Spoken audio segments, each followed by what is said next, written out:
Welcome everyone to this eighth panel at the 24-hour organized crime conference. This panel is called Amazon Underworld, Crime and Corruption in the Shadows of the World's Largest Rainforest. So thank you for joining us in this morning, afternoon, evening from wherever you are. This couldn't be a more timely moment to have this discussion, considering all the pressing issues deriving from environmental crime and its harms in biodiversity, deforestation, climate change, human rights of the peoples living in the affected areas, the Amazon being a hotspot for some of these issues. And without further ado, I will introduce you to the panel today and to the great panelists that will be discussing these issues. So the Amazon Underworld is a project that encompasses a 15-month-long investigation aimed at uncovering dynamics of crime and its relationship to environmental harm and violence. Using both quantitative and qualitative methods, it gathered information regarding the presence of crime syndicates and armed groups in the frontier regions of the Amazon. The investigators conducted field work to collect information from within the criminal economy, consulting with a wide variety of sources, and this approach has allowed them to provide an insider perspective and narrate the Amazon underworld from within. The final product is a series of stories that were published in an interactive website with audiovisual content and featured in English, Spanish, and Portuguese. And this project came to an alliance with the Global Initiative Against Transnational Organized Crime, where I work as an analyst. It's an independent civil society organization headquartered in Geneva, with a globally dispersed secretariat and a network of almost 600 members who are dedicated to seeking new innovative ways to respond to organized crime. And also Amazon Watch, a nonprofit organization dedicated to protect the Amazon forest and advance rights of indigenous peoples in Ecuador, Peru, Colombia, and Brazil, working in solidarity with indigenous and environmental organizations in campaigns on human rights, corporate accountability, and the preservation of the Amazon ecological system. So the three parties agreed to produce a policy brief, which will be upcoming in November, using the main findings of the research conducted by Amazon Underworld Research and convening indigenous communities and the Global Initiative network of experts to create a specific and tailored recommendation. So I'm here today joined by the experts that are leading this policy brief, and I will introduce you to them. Bron Ebus, who is a research coordinator for Amazon Underworld and consultant on conflict and environment at International Crisis Group. He is specialized in resource conflict, environmental crimes, and security trends, and has contributed to various media rooms such as Miami Herald, The Guardian, Al Jazeera, and Newsweek. Since 2017, Ebus has been actively covering mining conflicts in Venezuela for Info Amazonia and has led 3 collaborative media investigations, resulting in multiple awards, including 2 online journalism awards. I am also joined by Ana Carolina Alfinito, who is a lawyer and sociologist with more than a decade of experience working alongside indigenous organizations in Brazil. She has done extensive research on themes such as criminalization of indigenous leaders, the implementation of indigenous land rights in Amazon and in the center west of Brazil. Before joining Amazon Watch, she was a program officer at Oak Foundation, where she helped develop a program focused on advancing the implementation of territorial and socio-environmental rights in Brazil. At Amazon Watch, she is responsible for developing, supporting, and monitoring legal strategies aimed at upholding the rights of indigenous peoples. And finally, Liva Wagner, who works as a coordinator for the network's experts at the Global Initiative, as well as a thematic lead on human trafficking. She serves as a focal point, as I said, to a large number of active network members, engaging with them and helping building strategies against transnational organized crime. Livia works covering mainly human trafficking issues, human trafficking for labor and sexual exploitation, a specialization as well, and responsible supply chain management. Livia has also done extensive research on natural resource trafficking, such as illegal gold mining, illegal logging, and related organized crime forms, with a specific focus on Latin America. Livia has also been one of the leaders of our initiatives in Latin America. So, without further ado, I'm going to start posing a question to Bram. And I think we can start kicking off with our discussion like that. So Bram, you led most of the research component of Amazon Underworld. What were the main findings of this venture across the Amazon? Thanks, Ana Paula, for your question. I think in this project, which we called Amazon Underworld, we wanted to understand the bigger picture when we're speaking about crime trends and exacerbating violence in the Amazon. With our team of journalists, we've been working throughout the wider Amazon region for many years already. But since we always focused on one illicit economy, one phenomenon, or one region, we started to have problems interpreting why we see Brazilian urban crime groups rocking up in Colombia, Colombian guerrilla organizations crossing the eastern and southern borders of Colombia. And we decided we needed to cover cross-border crime trends. So to better grasp the presence of armed actors in the Amazon, we did an exercise of mapping their presence throughout 6 countries. And we managed to cover 348 municipalities, and only with primary sources, we consulted to fill in the blanks, to basically identify where do we see the presence of non-state armed groups, where do we see the presence of criminal networks. And in the end, we found out that in 70% of the municipalities, there is presence of non-state armed groups and crime networks. This means that there's a very high control by criminal elements who also cross country borders in places where sometimes the government is not even present. So this leads to a certain sense of criminal diplomacy, where we have urban gangs from Brazil speaking Portuguese, who, despite cultural and linguistic barriers, cross country borders into other Latin American countries and forge relations, for example, with Colombian guerrilla organizations. And there we see that organized crime often is more capable to efficiently work together with other groups in other countries than politicians, who are much more bound by political and geographical borders.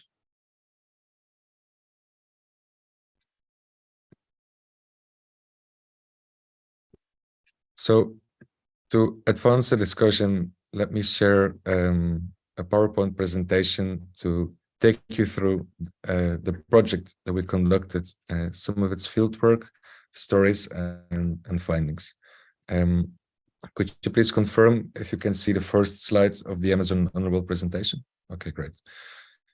So our project Amazon Underworld is a collaboration between freelancers and media organizations, in which we managed to cover 6 Amazon countries. But foremost, we've been working together with Infamazonia in Brazil, La Liga contra el Silencio in Colombia, and Armando Info in Venezuela, which are 3 investigative media outlets. We worked more than a year in the Amazon to not only quantify the presence of criminal organizations and non-state armed groups, but we also wanted to identify the stories behind the numbers. So we sent journalists to the field to interactive sources who we thought are the protagonists of the Amazon Underworld, because we also wanted to learn from the drug traffickers, the illegal miners, the gang members, and also members from guerrilla organizations, for example, in Colombia. Because what we see is that these people who participate in illicit economies or represent illegal networks are oftentimes people who are have been born in the Amazon and who have grown up in the Amazon, and they have very valid arguments why they are participating in crime. It's often a rational choice. It's often a consequence of a lack of labor opportunities and state abandonment. So we thought that it was necessary to tell their stories as well in our project, to really make people understand why crime is rising in the Amazon. So we have the personal stories, we have the database with the maps of the presence of non-state armed groups, but we've also used artificial intelligence to identify the presence of coca crops in some areas, and we use satellite imagery to also detect illegal gold mining operations. Very important, we also developed a security protocol because we know that the Amazon has become a very hostile region. And we also are very aware that the endeavors that we're undertaking in the depths of the Amazon are dangerous. So we acquired GPS units, we trained our journalists, and we built a team who can monitor and check in with those journalists and who know how to react when something goes wrong. Because oftentimes when you're in the depths of the Amazon, the response to get you out, to provide you with medical attention can definitely take a long time. So first of all, I wanted to give a case example of one of the projects, one of the investigations that we have done. What you see here right now is called a draga, or an illegal mining barge, which is an industrial beast, which costs about half a million US dollars to build. These mining barges are capable to extract between 2 and 3 kilos of gold per month, but they also have a devastating impact on the environment. So the photo you just saw was taken by us on a river called the Purué, which actually springs in Colombia in the Purué National Park, but then flows into Brazil, where it later connects with the Japurá River, which then flows into the Solimões River. So these are some other pictures from our field trip in the Amazon. And it's very important first to understand why is this such a destructive activity for the environment. First of all, the heavy dredging causes a change in the course of the river. But since the gold miners use mercury, a toxic quicksilver, to trap and bind with gold, there is also a very high grade of contamination in the soils of the water. We know that the mercury ends up in the fish that are living, for example, on rivers that also cross borders. So we see that these fish get contaminated with mercury, but then the fish who migrate sometimes against the current end up in the diet of indigenous communities very far away of the mining sites. There's also deforestation because these mining barges not only move on the rivers, but as you can see, there's also logging along the riverbanks, and they actually send the dragas into the rainforest, eating away at the forest, as you can see in this picture. When we speak about illegal gold mining, there's not only an environmental impact, we also can talk about conflict financing, which means that the revenues or the gold which is produced by these illegal mining barges ends up in the hands of actors that are generating violence. In this very case, one of the gold miners in Brazil showed us a receipt by the FARC dissidents, which is a remnant group of the former FARC after they signed the 2016 peace agreements, who never laid down their weapons and continued to operate in the Amazon. On this receipt, you see that a voluntary contribution, which of course wasn't so voluntary, was made of 40 grams by the illegal gold miners to the FARC dissidents, who were extorting the illegal gold miners and with the gold are financing their violence. When we ask ourselves the question, why is this possible? Because these mining barges, these dragas mineras, are so big that it's very hard to miss them. They also move slow when they're being pushed or pulled by smaller boats into the Amazon. So the only possibility for these mining barges to expand in the quantity that we found them in the Amazon is due to corruption. When we went to the Purué River in Brazil, we know we were taking a risk going into the area of an illicit economy, where FARC dissident groups are collecting payments in gold, because there are also nightly pirates roaming the same rivers to attack small boats to search for gold or even for cocaine, which is trafficked over the same river routes. We also know that the miners have weapons themselves to hunt, but also to protect their operations. But when we found ourselves on the Purué River, we were actually stopped, threatened, intimidated, and forced to hand over our memory cards by the Brazilian military police. What we didn't expect was that a state armed actor also had an interest in the legal gold mining sector in the Brazilian Amazon. But then when we were looking for more literature about what was going on in the Amazon, we found this article at the end of June this year about the arrest of a colonel of the Brazilian army, received, of course, with 3-year payment of about $200,000 US to inform the legal gold miners about impending crackdowns. These crackdowns are often law enforcement operations where the army, together with the environmental police and some other state agencies, enter into the Amazon to burn down illegal mining operations. As you can see, this is a draga which has been destroyed by Brazilian law enforcement on the exact same river, actually, where we did our research. But curiously enough, when we did our fieldwork in February, we already counted 80 dragas on just half of the river until we were stopped by the military police. When Brazilian law enforcement entered in May, they only burned about 50 dragas, while we knew there were more present in the river. So when we started to check out satellite images, we actually could see that the heavy dredging in the river causes the color of the water to change. So on your left-hand side, you see a picture of a river in the Amazon with the color of what we say coffee with milk, which is not the original color of the river. But on your right-hand side, you see the river in its natural organic state, which is much darker. So just before the crackdown, for the first time in many years, we saw that the Rio Puré, the Puré River, changed back to its original color because the miners were warned by corrupt law enforcement officials that a crackdown was impending. So they hit their dragas. But 7 to 10 days after the law enforcement operation, we saw that the river changed back to coffee with milk, which meant that the dragas were back.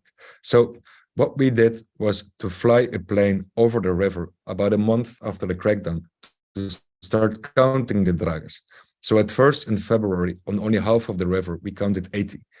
When there was a crackdown in May, 50 dragas were burned. But when we flew a plane over the river a month after the crackdown, we counted at least 160 mining dredges. As you can see, these pictures are after the crackdown, and there is mining activity, which is affecting the ecosystem. On this picture or PDF excerpt, you can see some of the routes that we've taken with the flyovers. So this case was very illustrative for us because we have a cross-border river with a state armed group, the military police, and a non-state armed group, the guerrilla dissidents, operating in Brazil, operating in Colombia. So there's a cross-border illicit economy, not only destroying the environment, but also financing conflict. And this is what we see a lot in the Amazon, that illicit economies expand across the borders because border points are very interesting for criminals. Because if there's a crackdown by law enforcement on one side of the border, you can always escape to the other side of the border. What we also see is that there's convergent crime. For dissidents are trafficking cocaine over the same rivers where there's illegal mining, and the profits of cocaine trafficking, they can reinvest in illegal gold mining operations. And when you have the gold extracted, it's very easy to funnel this gold into the legal supply, then your money is laundered.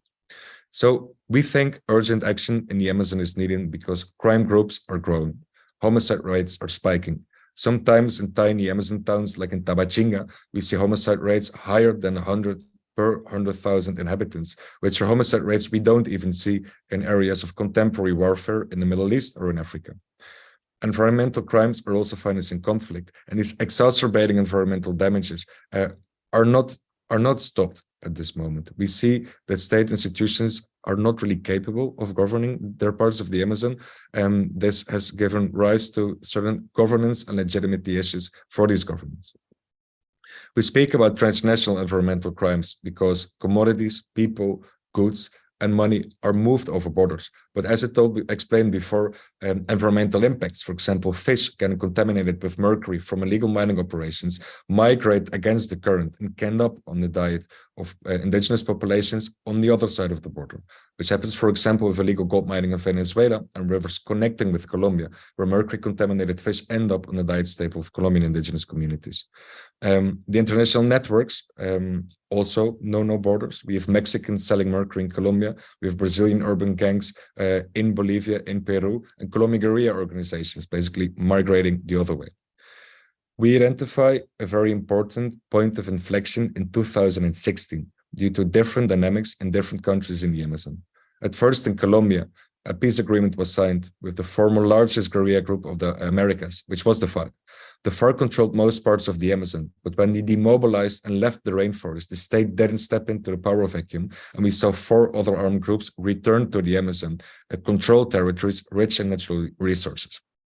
In Venezuela, in the same year, 2016, to try to cope with the collapsed economy, the humanitarian, political, and security crisis, the Maduro government signed a decree to advance a mining industry south of the Orinoco River, and they hoped to attract foreign capital to expand mining operations. But when we went to southern Venezuela, we didn't see any legal large-scale mining operations. We saw non-state armed groups from Colombia penetrating the Venezuelan Amazon and expanding illicit gold mining projects. We also saw Venezuelan organized crime expanding their hold over regions rich in natural resources. In the same year, in Brazil, in 2016, an alliance between the two largest crime syndicates, PCC from Sao Paulo and Comando Vermelho, or the Red Command from Rio de Janeiro. Both groups operated in the Amazon already for a few years. They came to control drug trafficking corridors, but they stayed for the gold, the timber, and diversified their economic portfolios with natural resource exploitation. When those two groups broke their non-aggression pact, we saw that a real war for the Amazon in Brazil started, escalating violence, also spilling over across its country borders. This all happened in 2016, 2017, and presented us with a new criminal ecosystem in the Amazon.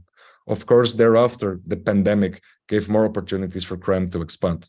And when we tried to map the presence of crime organizations and non-state armed groups in the Amazon, last year, we found the presence in 70% of the municipalities that we were able to investigate. For example, we have the Colombian Liberation Army, who expanded from southern Colombia into southern Venezuela, controlling vast mining operations, but they also have sporadic incursions in northern Brazil.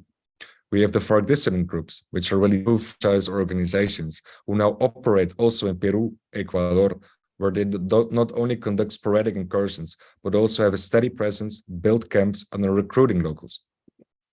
The PCC, as mentioned before, from Sao Paulo, mainly expanded into Bolivia and in northern Brazil, where they are recruiting and instrumentalizing vulnerable populations of Venezuelan migrants and refugees, and they're sending them to the gold mines, especially in the territory of the Yanomami indigenous. When we look at Comando Vermelho, the Red Brigade from Rio de Janeiro, they expanded into Peru, where they started to experiment with rural control and presence in areas of coca plantations, the main ingredient for cocaine. Comando Vermelho before was an organization that mainly trafficked drugs, but now they're also trying out to work in areas of drug production, which previously belonged to local drug traffickers or guerrilla organizations. We see that it's complicated to explain landscape of criminal organizations is highly fragmented. There are alliances, there are fights, and these alliances shift a lot. But we also see a lot of independent groups, freelancers or security providers who own a cocaine-producing laboratory and are providing services to different armed groups. Or they have a few boats at their disposition with a few armed men who can protect drug shipments, and they also provide services to several stakeholders. The convergence of crime is really important because when we see that the profits of drug trafficking are reinvested in illegal gold mining, also the environmental impact is escalated and multiplied. We also see that the profits of illegal gold mining and drug trafficking are reinvested in illegal sectors like cattle ranching and industrial agriculture, which are the sectors most responsible for deforestation, which are oftentimes framed as legal businesses, but they work with illegal money on many occasions. Some of the cases we looked into are all border areas. As explained before, we looked at the intersection of migration, the migration, environmental and security crisis on the Brazilian-Venezuelan border. In Peru and Brazil, we see that Brazilian crime groups are interacting with Peruvian communities and basically instrumentalize them in coca plantations. In the Venezuelan Amazon, we see that Colombian guerrilla organizations benefit from the humanitarian crisis and therewith recruit indigenous youths, oftentimes only offering food and shelter.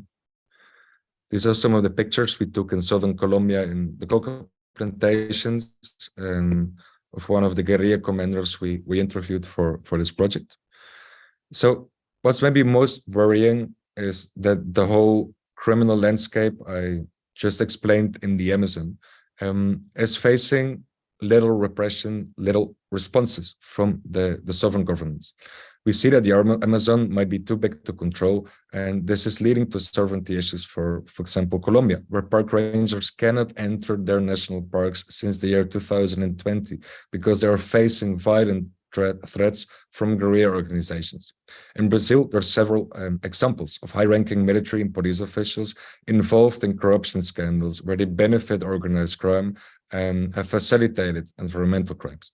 In Peru, there's a lack of funds for alternative economies for communities who are participating in coca crop production, we see that there is a lack of strategy and funds for anti-drug policies as well. This is why we see most coca in the Amazon actually being grown in Peru. In Venezuela, it will take another presentation to explain what's going on there, but what we see is definitely the involvement, which is structural, of state law enforcement agencies working alongside non-state armed groups in illicit extraction of gold in Venezuela's southern Amazon mining districts. So when we think about our recommendations, I don't want to elaborate too much because I know that the upcoming presenters also will dive into some of the recommendations when it comes to security in the Amazon. But one of the things that we're definitely seeing is that cooperation is key, and at the moment it's lacking. We need improved cooperation between Amazon governments, between governments and local communities who in the end are in the vanguard of these networks of crime and illicit extraction. Communities oftentimes know best how to cope with a problem, but they lack the support by the governments, the tools, or the financing of the international community. We think that governments oftentimes also lost the confidence of local populations due to sporadic military incursions that increased insecurity rather than contributing to Amazon security. So we think it's important that when we speak about cooperation in the Amazon, we mustn't only talk about law enforcement cooperation from a military perspective. We must listen better to the communities, to what they need and how people can operate in the Amazon to help them. And when involving state institutions, we definitely must take into account, especially the non-military state agencies. I leave it up to her and pass on to the next presenters. And after that, we're happy to take any questions. So thank you very much. Thank you very much, Bram, for this incredible presentation, very insightful. I think you touched upon some very important points there on environmental crime, convergence with other forms of crime, corruption, financial crime, drug trafficking. You also talked about the collusion of some state actors, the risks of violence, and the cross-border element, which I found very interesting as well, and how organized criminal groups can navigate with certain easy cross borders. And I think in the end, you came with a very good message that leads to the next presentation, which is the inclusion of different perspectives into the recommendation part of the work. And I think I'll turn to Anna to discuss a little bit further on this. And Anna, you've been presenting these findings to different indigenous communities in different countries. What are the main recommendations that are proposed by them? So thank you, Anna.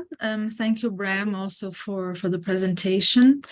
As Amazon Watch, we have a series of partner organizations on the ground in the Brazilian Amazon, in the Peruvian Amazon, in the Ecuadorian Amazon, and in Colombia.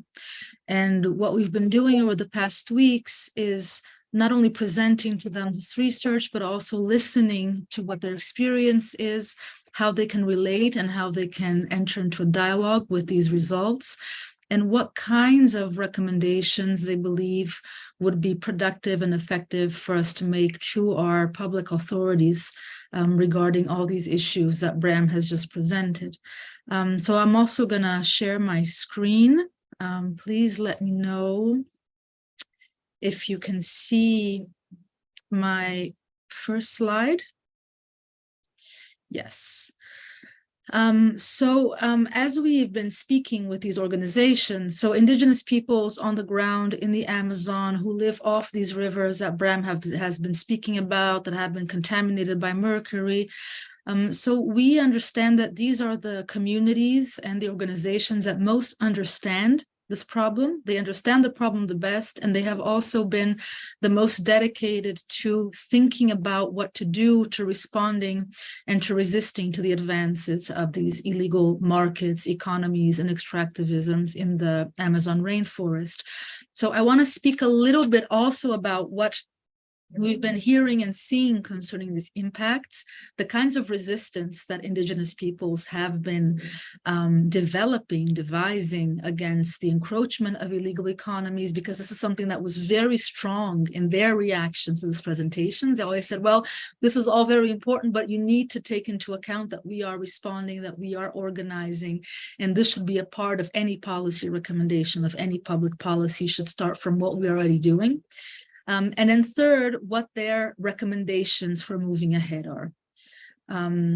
So I want to start just by situating, the audience that over the past decade, so criminal organizations have become much stronger and more pervasive in the Brazilian Amazon. And this has been excruciating for local communities, for indigenous communities who have lived under an ever greater amount of violence and of territorial encroachment. In Brazil, illegal gold mining has been at the center of the public debate around illegal economies in the Amazon. And that's why I'm going to focus on illegal mining, but also relating it to this ecosystem of illegal economies. And we know that illegal gold mining, as Bram has said, has spread across indigenous lands in the Amazon due to its association with organized criminal groups from São Paulo and from Rio, and also from other Amazonian countries, and also with the complicity of state authorities and of governments who have in different ways been incentivizing and allowing these illegal activities to take place. So I think that's also a very important point.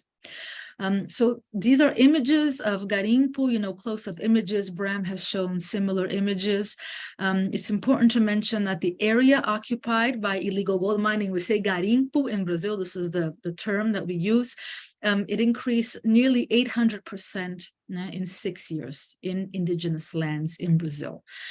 These urban criminal groups have invested heavily in gold extraction, and they've also have different ties with gold extraction. So not only are they investing in purchasing gold and in garimpo infrastructure, but they're also providing security for illegal gold mining sites. This is something that we've seen a lot in Roraima, in the Yanomami lands, where there's a lot of news about the PCC being present in these garimpo sites as the armed guards of the garimpo.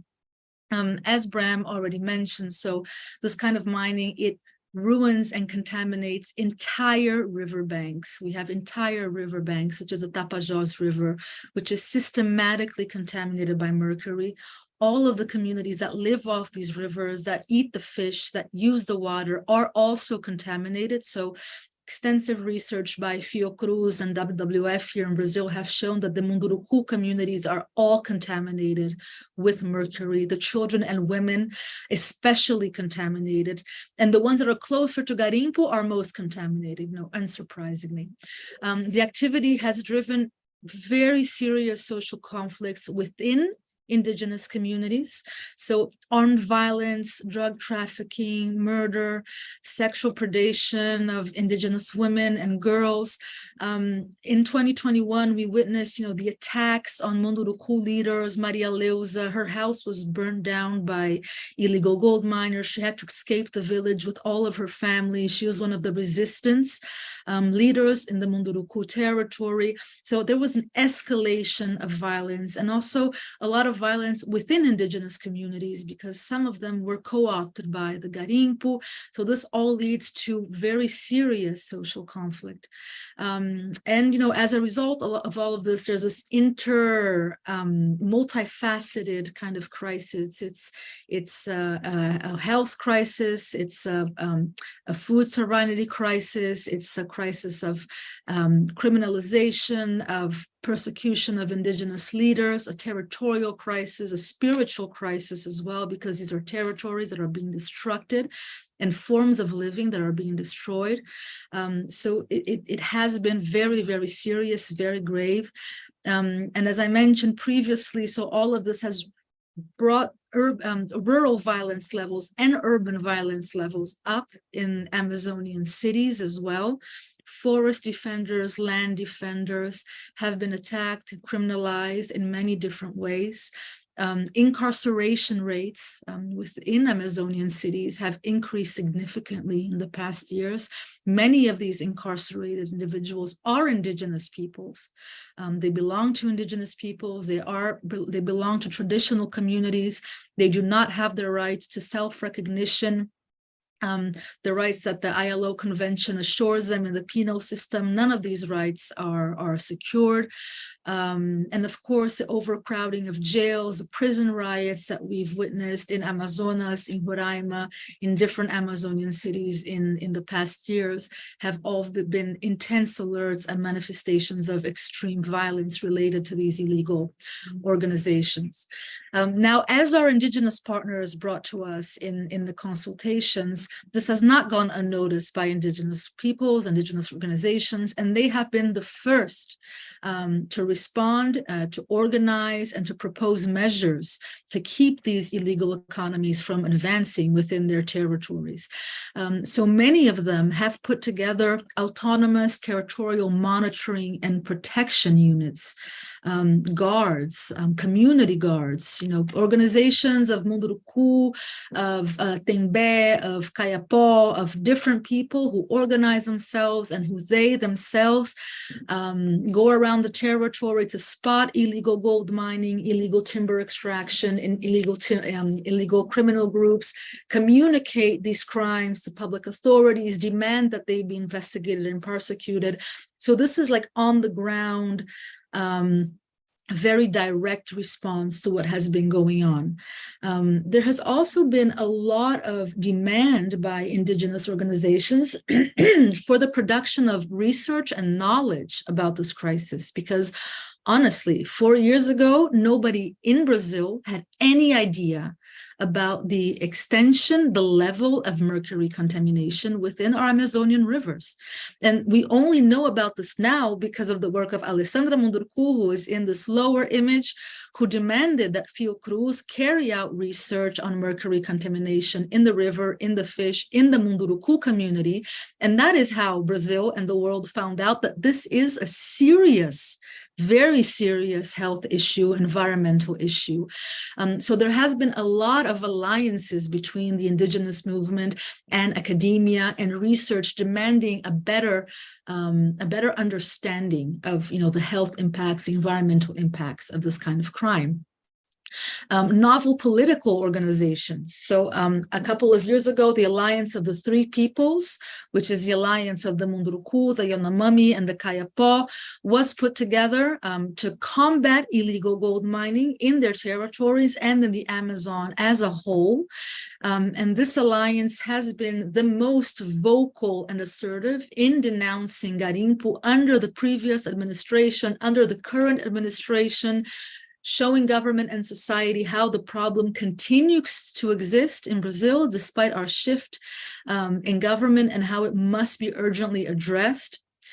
And of course, this alliance and other organizations are demanding that federal government respond to the crisis within their lands. So they don't want only autonomy to be on their own doing all the protection and enforcement work. They want government to implement effective public policies to protect their lands and their health. And finally, there has been a lot of work also initiated, demanded by indigenous organizations, coming, for their allies to trace these supply chains, to trace the illegal markets to which the illegal gold mining feeds into. So where is this gold going? Who is buying this gold? Which corporations are involved? Who is refining it? So all of this information has also been really investigated over the past years by partners of indigenous organizations and by these organizations themselves to come up with corporate advocacy campaigns or strategic litigation to hold these actors accountable for the illegality. And so what kinds of recommendations came up? So I don't think I'm sorry, I didn't mention that during these consultation processes, we spoke with a series of regional, national, and local indigenous organizations. So in Brazil, we spoke to the Amazonian COIAB, we spoke to APIB, which is a national level organization. We spoke to Pariri, which is the Munduruku organization of the Middle Tapajós. In Peru and Ecuador, we also did the same scheme of multi-level consultation. And of course, we wanted to know which kinds of recommendations made sense to Indigenous peoples and organizations that are dealing with these issues every day. And we received some responses. This is still an ongoing process, so we'll have more clarity in the upcoming weeks, but I can share some initial results with you about what kinds of recommendations came out of this consultation. So a first topic is about the creation of a comprehensive and holistic cross-border security and governance policy that seeks structural solution and does not focus only on repression. We know very well from experience in other countries that repressive-based strategies do not work to fight illegal markets, illegal economies. And this comprehensive security and governance policy, it should ensure the consultation and the supervision of Indigenous organizations in the planning and the implementation and in the evaluation phases. So Indigenous peoples, local communities should be consulted and be participating in every step of this policy. And it should also be ensured that state agencies and agents are educated and trained about Indigenous rights, because this is also an issue. So many state agencies are not aware, do not have intercultural skills, do not have awareness about what Indigenous rights are, about what the constitutional law says. So significant amount of education, of training, of sensibilization is necessary. Yeah? So number two, and I think this was a focal, very assertive, very important point brought up in our conversations, is that there is a need to strengthen Indigenous self-determination. Indigenous peoples know better than anyone else how to take care of their territories, as long as they're given conditions to do so, as long as they're strengthened and enabled to do so. So there needs to be, we need to understand the recognition and the titling of Indigenous lands and their protection, as also a strategy, a policy strategy to weaken illegal economies in the Amazon and to block these economies from advancing. We need to understand that territorial rights are a policy instrument for blocking the advancement of these illegal markets. And also, we need to strengthen Indigenous economies, Indigenous ways, ethno-economies, Indigenous ways of producing livelihood, of producing resources, of exchanging. So all of these needs to be taken into account. Third, develop specific protection measures for Indigenous peoples in isolation. Because these peoples are, of course, the most vulnerable, the most at risk, and there needs to be enough backing, political, muscle to this kind of policy, and also resources, economic resources, intelligence resources, technology, to ensure that these policies are well implemented. And of course, protect land and environment defenders in general, right? Not only the ones that are in isolation. So here, number 4, the protection of Indigenous and environmental defenders. And here we also need effective programs, because we know that programs such as these exist across the Amazon. They exist in Brazil. They exist in Amazonian states at the state level sometimes.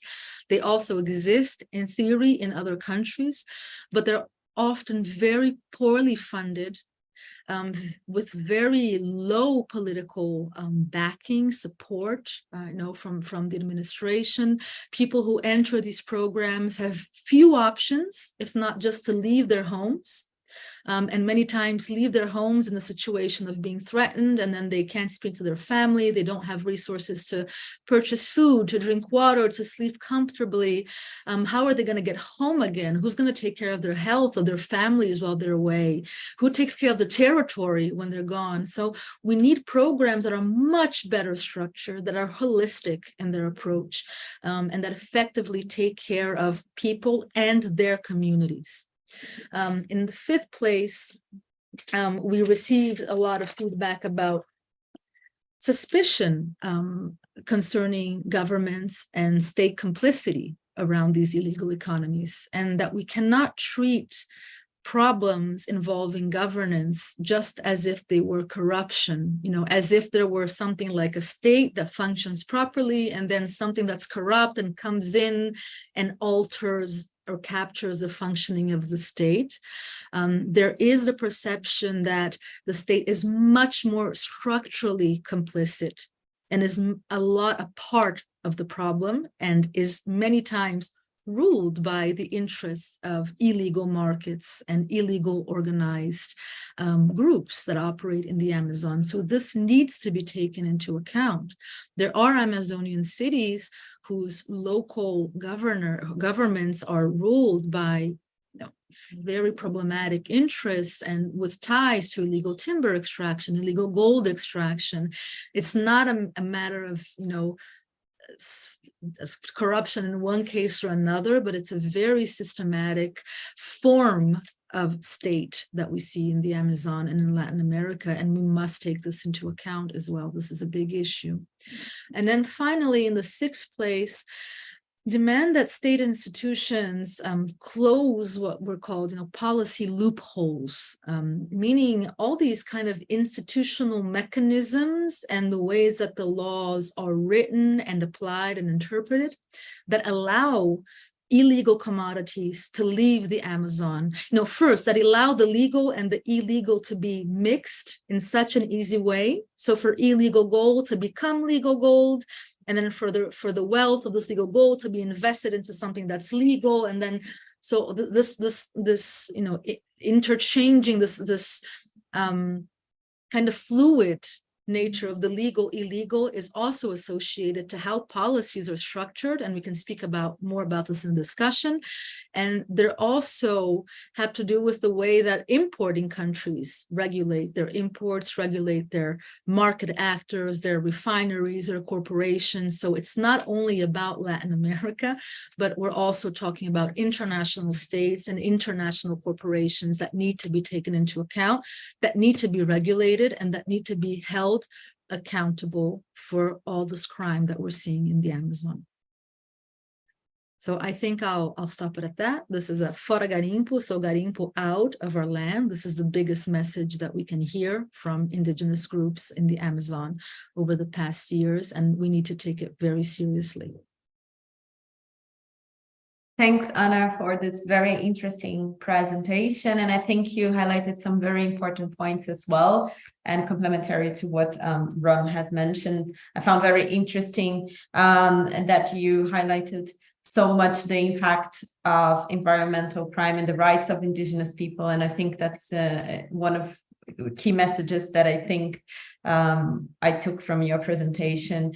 And I think in this perspective of on the protection protocols to incorporate the different needs of the communities, which I think is so much lacking. And thanks for bringing attention to this fact as well. So coming from the recommendations from the communities, from the affected indigenous populations, I would turn now to Livia, who is also working in the recommendation side and consulting with a different range of stakeholders, so the GI network members. And Livia, can you tell us a little bit more about the consultations that you have conducted and what are the recommendations that came from that? Thanks very much, Ana Paula, and also to my fellow speakers. It's a very interesting topic in terms of like what is the problem, what is the scope of the problem in the Amazon region, and this has been going on since many years, unfortunately, and there are lots of groups of individuals, of experts that are trying to address how to better mitigate the risk of having human rights violations in international supply chains, for instance, of gold. But we're talking here about different exploitation of the Amazon. So we're focusing a lot on gold, but of course this leads to deforestation. So it's very varied. So as Ana Paula was saying, the Global Initiative hosts the largest network of experts that is addressing organized crime from a multi-sectoral background. So our idea is, and before I just get too excited, I'm going to start my presentation, which you hopefully can see. So as I said, this network of members is looking at how to best address the issue of organized crime. And our approach is we want to facilitate the incubation and the replication of innovative ideas. We don't want to replicate any thematic expert groups that already exist, because that is in place already.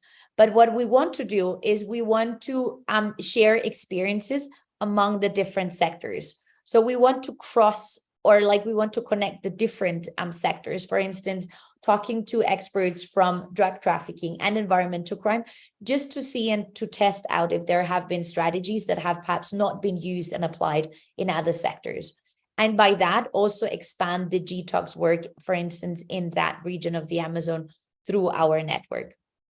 What we want to build here is also a platform for a frank debate. Usually when experts, they talk to each other, obviously they're talking from their institutional capacity. What we want to do is we want to build like a safe space for network members where they can leave their institutional hat at the door and have this safe space to also be very open about limitations, perhaps about their own organization, but will also have connections between the different sectors. And of course, having these partnerships across the geographies to build this ecosystem or to address an ecosystem. And the ultimate goal, of course, is to disrupt the illicit networks. So especially in the case of the Amazon Basin now, what we have been doing is we have been engaging with our network members from diverse background, and we have come up with some recommendations. I'm going to try to not repeat what Bram and Anna Carolina have already been mentioning, but basically, like, the main ideas are that we have to focus on the destination countries and consider the global pressures. So we are always talking about the Amazon region, but basically it's also about demand. We're talking here in many cases about gold. We're talking about the conflation between legal and illegal economies. We're talking about the private sector's role. So private sector, the mining industry, they have the regulations. There are international regulations. There are corporate standards in the mining region or in the mining sector. But what is really important is also to have like a very close look at these international supply chains, and also be very open that we're talking here about international supply chains that are at the risk of having criminal governance in these supply chains.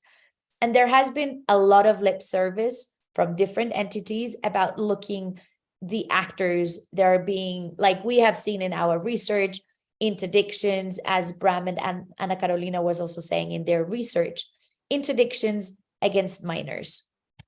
But looking at the criminal culpability means having a closer look at the global supply chain. And I think that is very important.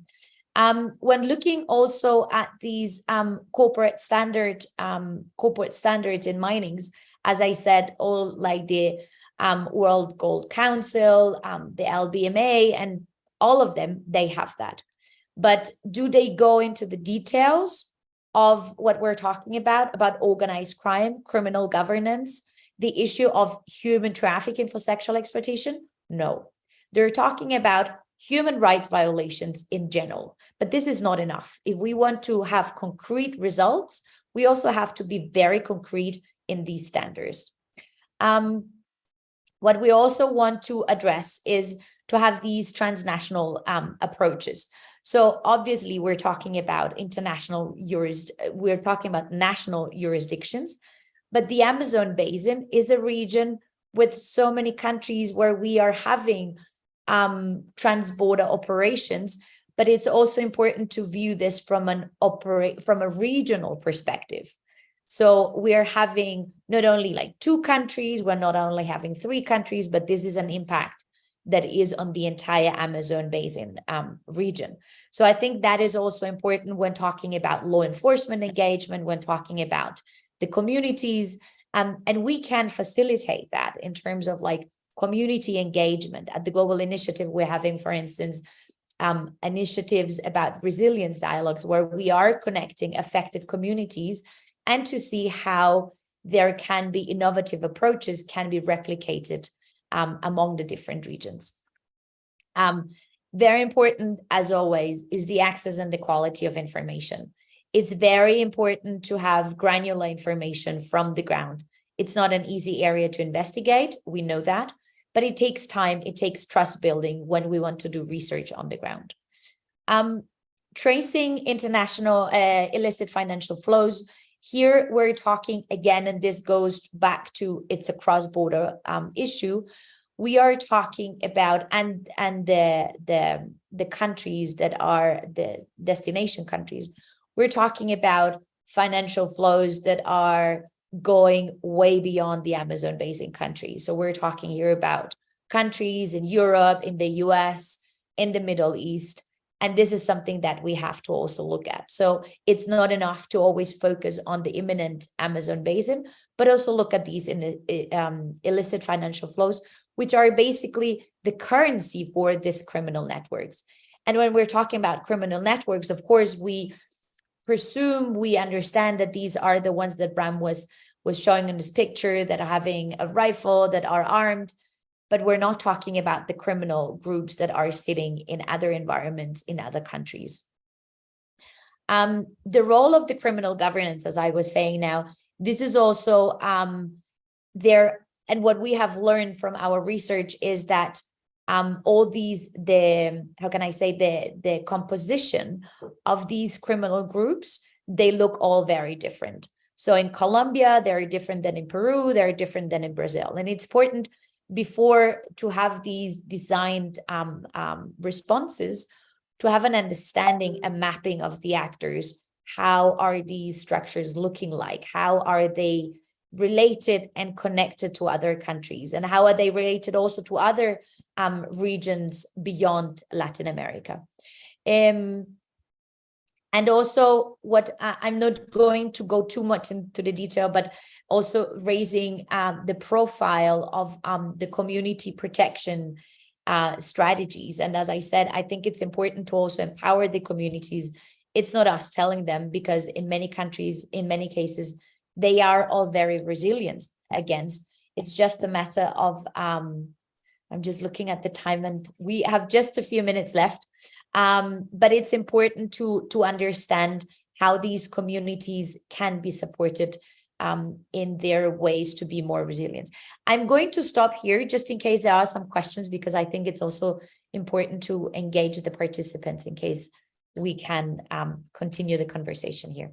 So thanks very much from my side, and happy to answer any questions. Thanks very much, Livia, and thanks for bringing also these perspectives to the conversation, the role of the private sector in terms of accountability for all those convergent crimes and the impact on the rights of the populations, and to bring the resilience aspect and all the community work that the GI has been doing as well. I'll now open the floor to the audience. You can type questions in the chat function and I can pass to the panelists. But to initiate perhaps the conversation, I can start with a question to all of you. In terms of, I guess, because a lot what I think one of the key messages across all your presentations is this element of collaboration. And I think the three of you said in different ways how we should strengthen collaboration, and this collaboration should not be exclusively from enforcement-led perspective, but more like a regional approach as well. And then I was wondering if in your experience, you have come across to some sort of best practice in that regard, even if it's not related exclusively to environmental crime. I'll leave to whoever wants to go first.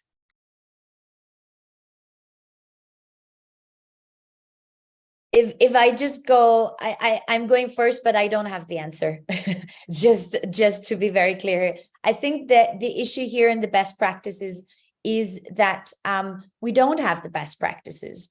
We do have the best practices in terms of community engagement, how we can and what is important, how to empower the individuals. And when we're talking about communities, also the communities are very diverse. We're talking about indigenous communities that are mining.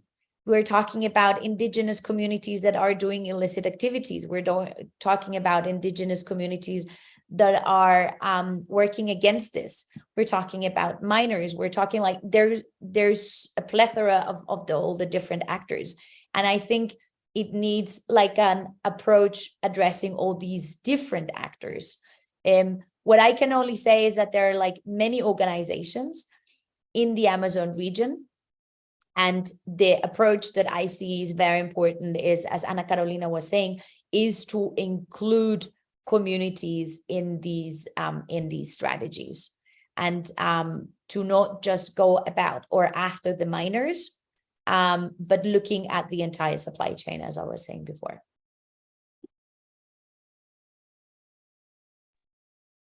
Thank you, Olivia. Does anybody want to comment as well? I see Ana Carolina just unmuted herself, so I guess it's her. Yeah, I can. So I agree with Olivia that there's no straightforward and evident answer to this question. I mean, I don't have a perfect case scenario that I could tell you. I think drug enforcement policy and the way that we've been fighting criminal organizations in Brazil and in Latin America, these are tragic strategies. We have a history of tragedies, behind us that we urgently need to learn from.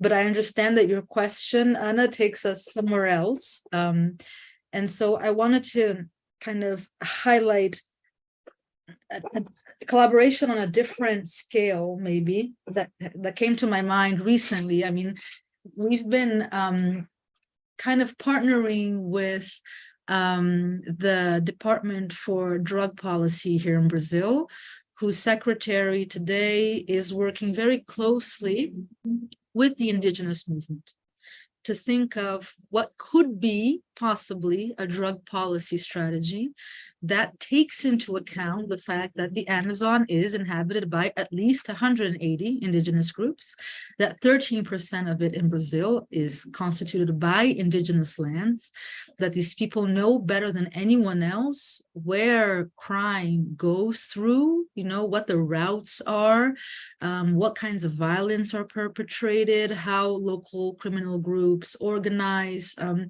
So I was recently at a roundtable about what it means to build a drug policy that takes indigenous peoples and their rights and their voices into account.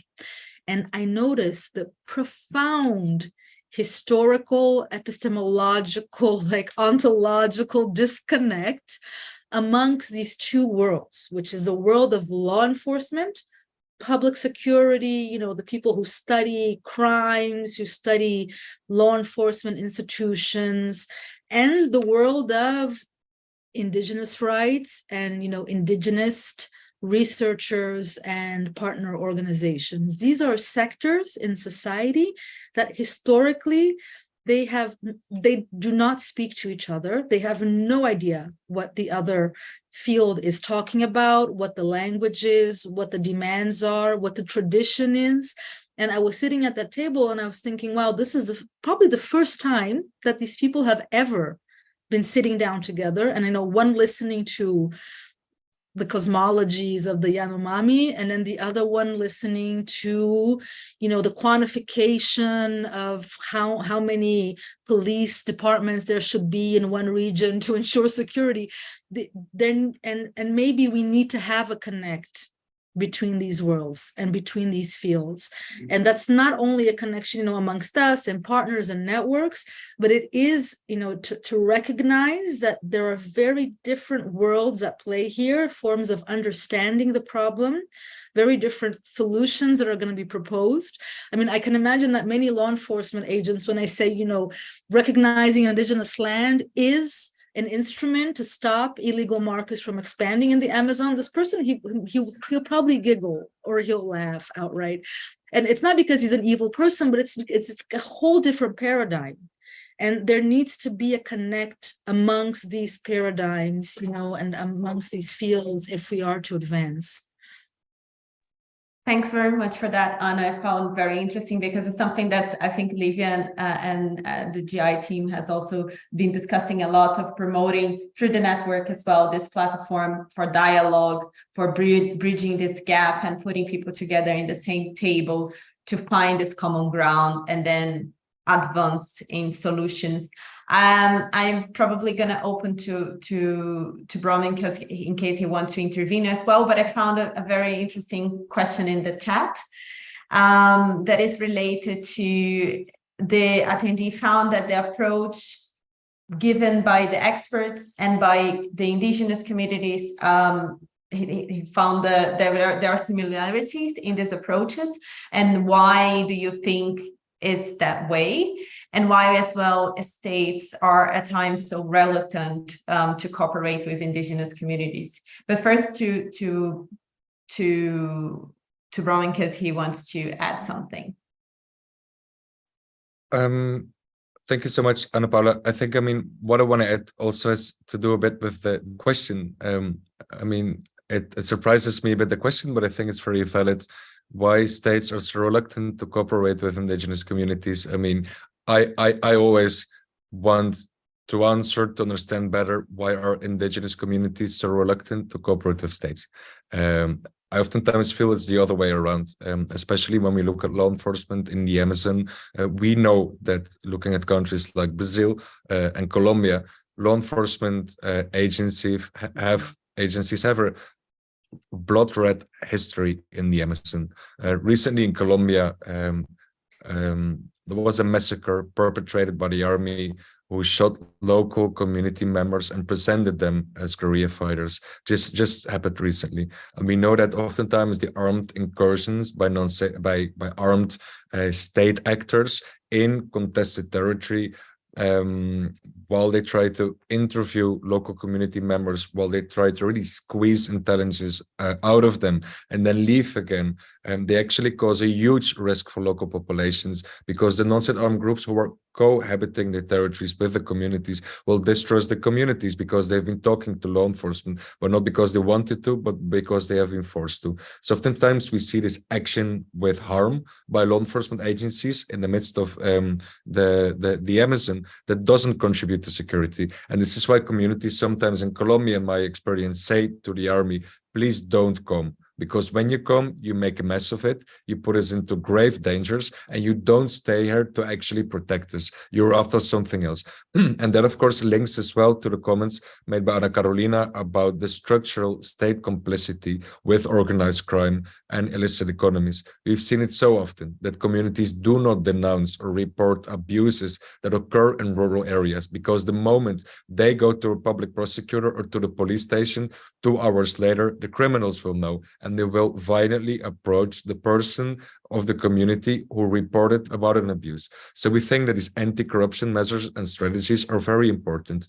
We think there is a lack of confidence in law enforcement and the states because there is a reason not to trust them. And regaining this trust from Amazon communities is crucial. We think as well that the cooperation in between these different sectors of society, the state, the non-state, the community, the corporate, is very important, as pointed out by both Livia and Ana Carolina.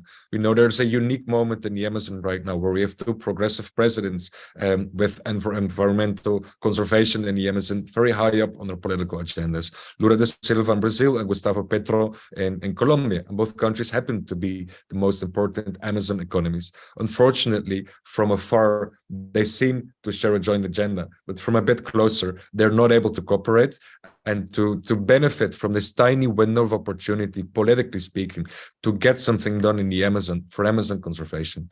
I know there's talks on their way for the Amazon Treaty Cooperation Organization that also is talking about a regional police center in Manaus to work on a security strategy.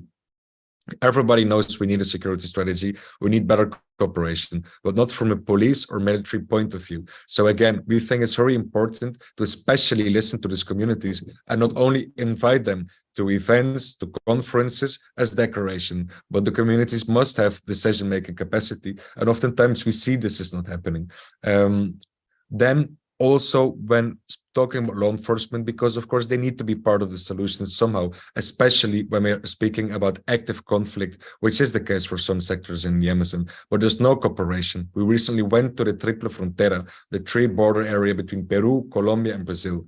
Brazilians, they don't talk to the Peruvians because they think they're corrupt. The Peruvians don't talk to the Colombians because they think they're violent. I mean, in the end, there is no confidence between law enforcement of three countries. But then I find out that even in Colombia, between the Navy in charge of controlling Amazon rivers, so hugely important, and the army in control of Amazon territories, so also hugely important. In Colombia, they don't talk to each other. They compete for budgets. They have trust issues, and as well the rotation of personnel every 6 months or every 12 months. I mean, for a community, how can you trust an institution that every 6 months have a different face, and is especially as if this is the face of a person who doesn't like to be in the Amazon, who is waiting for 6 months to pass to be replaced. So I think the trust within and outside of the institutions is a huge issue that partly explains the lack of confidence, which translates in a loss of sovereignty.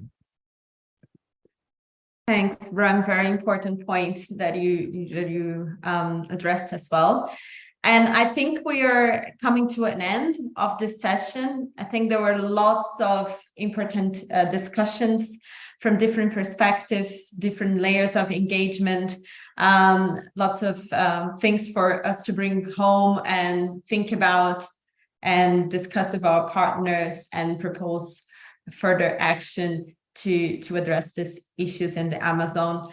Thank you very much again, Livia, Ana Carolina, Bram, for all your very insightful presentations, for all the work that you are doing in this project. And we hope to see the results soon. At least, speaking for myself, I'll be closely monitoring to read the publication that is coming out. And thanks again for your time and for your presentation research. Thanks. And thanks to all the attendees that stayed with us, late hour here in Europe, early hours in some part of the world. And I wish you a very nice OC24 ahead. Thanks very much. Thank you, everyone. Thank you.